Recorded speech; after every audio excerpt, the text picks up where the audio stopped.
السلام علیکم ناظرین، welcome to my YouTube channel سنت رسول۔ حضرت خضر علیہ السلام کا واقعہ۔ ایک مرتبہ حضرت خضر علیہ السلام دریا کے کنارے بیٹھے تھے، اتنے میں کسی سائل نے آ کر ان سے سوال کیا کہ میں آپ سے اللہ کے واسطے سوال کرتا ہوں، مجھے عنایت فرمائے۔ یہ سن کر حضرت خضر علیہ السلام پر بے ہوشی طاری ہو گئی۔ جب کچھ ہوش ہوا تو فرمانے لگے، بھائی میں تو صرف اپنی جان اور مال کا مالک، تم نے مجھ سے اللہ کے واسطے سوال کیا ہے، لہٰذا میں اپنی جان اور ذات تمہارے حوالے کرتا ہوں، تم جس طرح چاہو اس کو استعمال میں لاؤ، بازار میں فروخت کر کے اس کی قیمت سے فائدہ اٹھاؤ۔ چنانچہ سائل ان کو بازار لے گیا اور ایک شخص سائمہ کے ہاتھ ان کو فروخت کر دیا۔ یہ سائمہ خرید کر ان کو اپنے گھر لے گیا، جس کی پشت پر اس کا ایک باغ تھا۔ چنانچہ سائمہ نے حضرت خضر علیہ السلام کو ایک کدال دے کر کہا کہ سامنے والا پہاڑ 3 مربع میل رقبے میں واقع تھا، اس کی مٹی کاٹ کاٹ کر باغ میں ڈال، اور یہ حکم دے کر سائمہ اپنی کسی ضرورت سے کہیں چلا گیا، اور حضرت خضر علیہ السلام اس پہاڑ سے مٹی کاٹ کاٹ کر باغ میں ڈالنے لگے۔ جب سائمہ گھر واپس آیا تو اس نے گھر والوں سے دریافت کیا کہ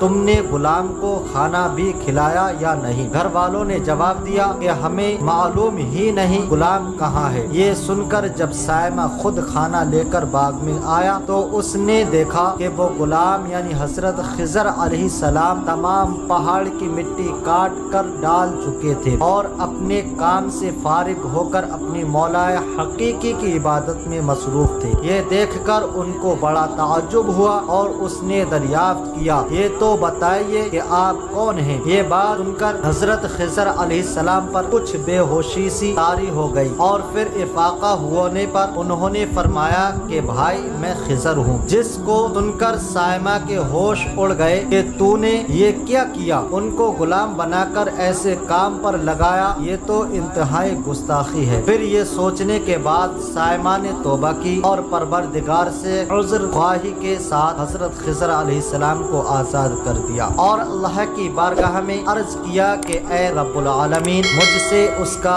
مواخذہ نہ کیجیے گا، کیونکہ میں ان کو جانتا نہیں تھا۔ اس کے بعد حضرت خضر علیہ السلام نے دعا فرمائی اور سجدہ شکر بجا لائے کہ اے میرے پروردگار، میں تیرے ہی حق میں غلام بنا اور تیرے ہی حق میں آزاد ہوا، اس پر تیرا شکر گزار ہوں۔ بعد ازاں واپسی کی اجازت لے کر جب دریا پر واپس آئے تو دیکھا ایک شخص کھڑا دعا مانگ رہا ہے کہ اے میرے رب، حضرت خضر علیہ السلام کو غلامی سے رہائی عطا فرما دے اور ان کی توبہ قبول فرما لے۔ حضرت خضر علیہ السلام نے یہ دیکھ کر اس شخص سے دریافت کیا کہ آخر تو کون ہے؟ تو اس شخص نے بتایا کہ میں تو شازون ہوں، آپ کون ہیں؟ انہوں نے فرمایا کہ میں خضر ہوں۔ اس کے بعد شازون نے کہا، اے خضر علیہ السلام، آپ نے اپنے رہنے کے لیے مکان بنا کر دنیا طلب کی ہے، کیونکہ حضرت خضر علیہ السلام کا دریا کے کنارے پر ایک عبادت خانہ تھا۔ بس یہ سن کر وہ فوراً میدان میں نکل آئے اور وہیں اللہ کی عبادت میں مصروف ہو گئے۔ اس کے بعد حضرت خضر علیہ السلام نے اسی جگہ پر ایک درخت لگایا اور اس کے سائے میں عبادت شروع کر دی تو